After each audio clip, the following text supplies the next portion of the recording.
But first to the US. It's been less than 4 months since Donald Trump departed the White House, and as we've seen, the new administration has wasted no time in dismantling Trump-era policies from border protection to energy and foreign policy.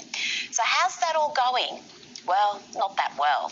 The latest jobs report is a monumental disaster. They were expecting 1 million new jobs being added, but the real figure turned out to be 260,000. The unemployment rate actually rose in April, but of course, the overwhelming majority of the US media continue to act as the Democrats' propaganda arm and pretend that's not really a big deal. They even let this howler from White House economic advisor Cecilia Rouse go unchecked. Here she is explaining that the deplorable job numbers are partly due to Easter falling on March this year. It was also, getting into the details, I think Easter happened in March this year. The seasonal adjustments are a little funny within the BLS report. Great theory, Cecilia, but Easter was actually in April this year. Don't worry, it's not like the fact checkers are going to rush to correct that. After all, this is... What an embarrassment for America.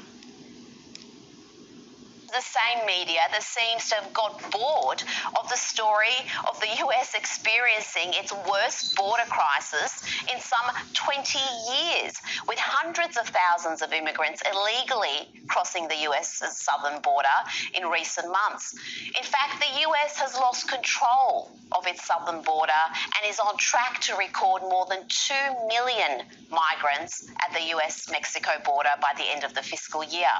Well done, Joe. For years, the media painted the Trump administration as monsters for enforcing border protection policies and for putting children in cages. But now, as the detention centres fill to overflowing with children, with a situation so grim that some facilities are at 1,700% of capacity, the media has largely lost interest in the issue. And, they're no longer kids in cages, but migrant children in overflow facilities, just like they were when Obama was in power. Funny about that.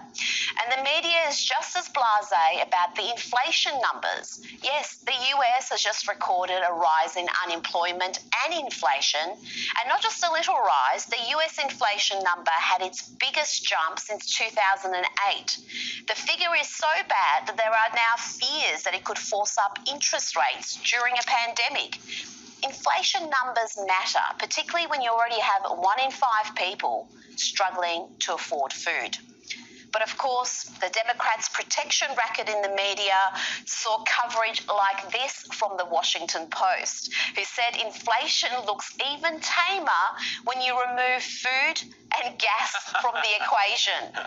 Yes, brilliant idea. Let's remove food and gasoline to make inflation numbers look better for Biden. It's not like anybody buys fuel or food. They're just, little niche products.